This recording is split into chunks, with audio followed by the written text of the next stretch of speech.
Timeline, 5000 ans d'histoire, Richard Fremder. Pour n'importe quel homme d'affaires, l'opportunité serait trop belle. Maurice le pense aussi. Il monte donc sa propre entreprise, les éditions Brunhoff & Co. Pourtant, il y a un problème. Alors que l'affaire Dreyfus prend de plus en plus d'importance en France, la méfiance envers les Allemands monte sensiblement d'un cran. Pour un immigré comme Maurice, c'est là un danger considérable pour les affaires.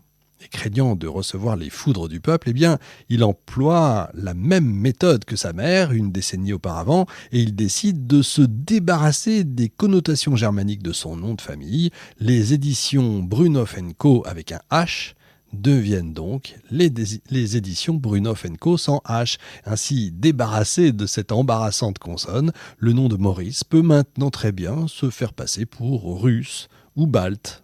Bref, le business est sauf. Encore mieux, Maurice a, grâce à sa belle famille, un objectif bien particulier en tête. Ses deux sœurs, Ida et Sonia, ont en effet épousé les deux frères de la famille Bunau-Varilla, à la tête de la Société du Canal de Panama. Bon, pour l'instant, rien de glorieux là-dedans. En vérité, Philippe et Maurice Bunau-Varilla ont été obligés d'investir leur fortune dans la Société du Canal, après avoir gagné de l'argent de manière plus que douteuse. Vous connaissez certainement l'histoire. Bref, vers la fin de la construction du canal, les fonds viennent à manquer, menaçant de mettre le projet en suspens.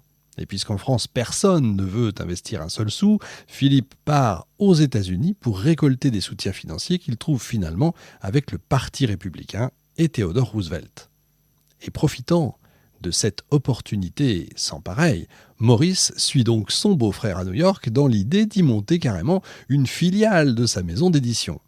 De l'autre côté de l'Atlantique, le marché des livres d'art est encore très accessible, d'autant plus que la haute société regarde avec admiration et envie le raffinement de la culture française. C'est encore le cas à cette époque-là. Le premier projet de Maurice, c'est de publier la Bible illustrée par le peintre anglais James Tissot, qui a été très récemment publiée en France.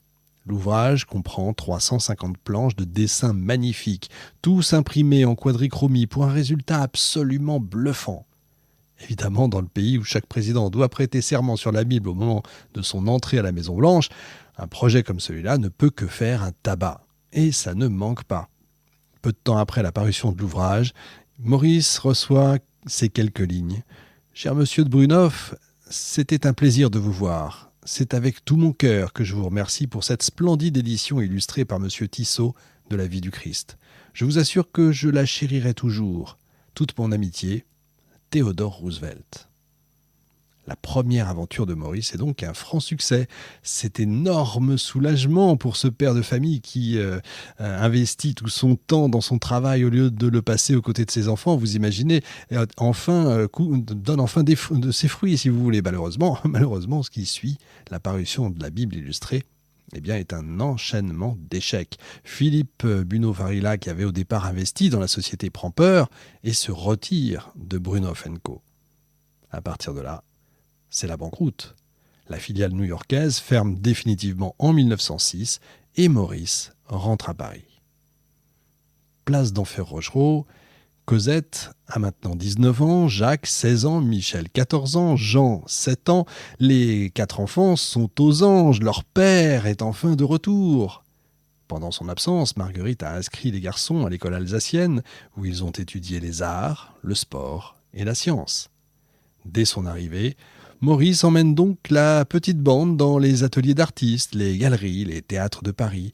Il n'y a que Jacques qui reste à la maison, s'entraînant sans relâche au piano pour préparer son concours d'entrée au conservatoire. C'est à cette époque transitoire pour la famille que le premier drame apparaît. Cosette est tombée amoureuse de Lucien Vogel, un jeune homme de la classe de Jacques qui désire se faire une carrière dans le milieu de l'édition. Le problème, c'est que Marguerite s'oppose catégoriquement à l'union. Premièrement, Lucien ne vient pas de la bourgeoisie alsacienne. Deuxièmement, il n'a pas beaucoup d'argent et sa future carrière d'éditeur ne risque pas de changer la situation. Ça vous rappelle rien ? Eh oui.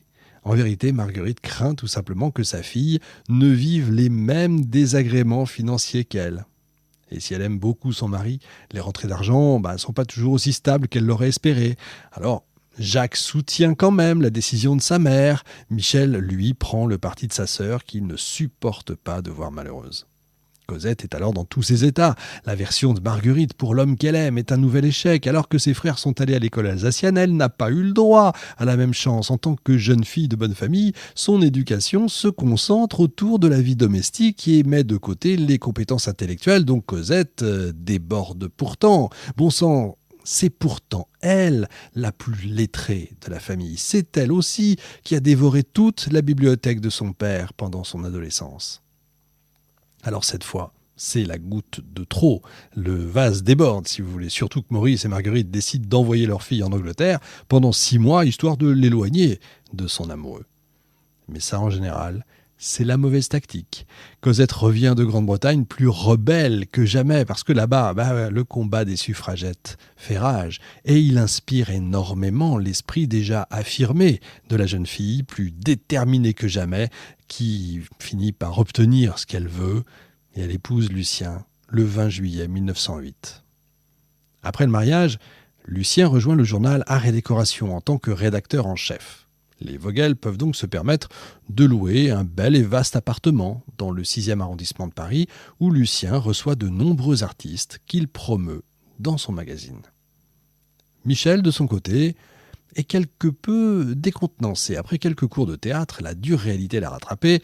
Il est en fait incapable de retenir un texte. Alors il dessine très bien, c'est vrai, il joue du piano à merveille, c'est vrai, mais il n'envisage pas de faire de ses talents un métier. En fait, ce qui fait l'essence même de Michel, ce sont ses qualités de communicant, sa sensibilité artistique. Il ressemble beaucoup à son père sur ce point. Ses parents l'envoient donc en Grande-Bretagne pour qu'il se forme dans une fabrique de faïence. Et alors qu'il découvre là-bas les magnifiques motifs victoriens qui ornent les tasses de thé, tout autant inspirés de l'art nouveau que des styles asiatiques et indiens, lui, il trépigne d'impatience. Il rêve désormais de prendre lui-même un pinceau et de créer ne serait-ce qu'une tasse. Il est communicant, mais il est peu doué avec les mots pour écrire. Et il tient quand même à rester en correspondance régulière avec sa mère, à laquelle il envoie de nombreuses lettres, où finalement les dessins supplantent petit à petit les mots.